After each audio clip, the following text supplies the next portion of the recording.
This is a question that I've struggled with, that a lot of people have struggled with. Augustine does think that there is a hell. He thinks it's likely that it is populated by a lot of people. From his point of view, the world we live in is full of people who don't seem finally to be good. There are people out there who are slavers, who are selling weapons to people illicitly, who are abusing children, who are doing all sorts of horrible things.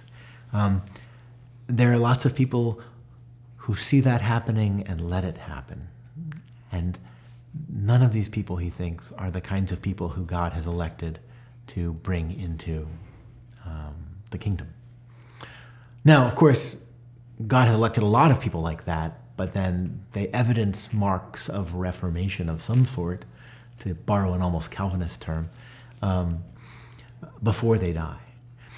But Augustine does think that hell is in some ways necessary if you think that the moral shape of the world is determinate. Like, the big opponent for him in his discussions of hell is Origen, some brilliant Greek thinker of 2 centuries before Augustine, 2.5. Origen is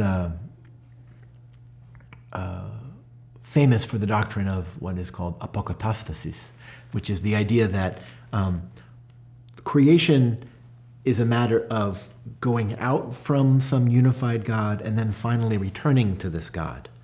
Now, Origen plays this out in a number of different metaphysical ways. We don't need to get into that. But Augustine found it really problematic to imagine that in the end, everything is going to be redeemed into God. Because Augustine thought that means that ultimately the moral history of the world doesn't matter.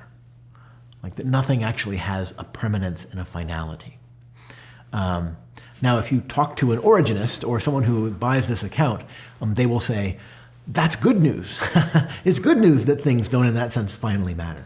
Augustine wants to say, no, because you have to believe that in some sense what matters in the world is your choices, your actions, not your free choices maybe. We talk about that predestination thing again in that sense.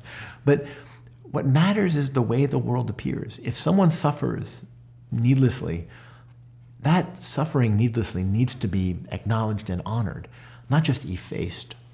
The cosmos is trivialized if it is treated as a giant do-over. And that's what I think Augustine worried about.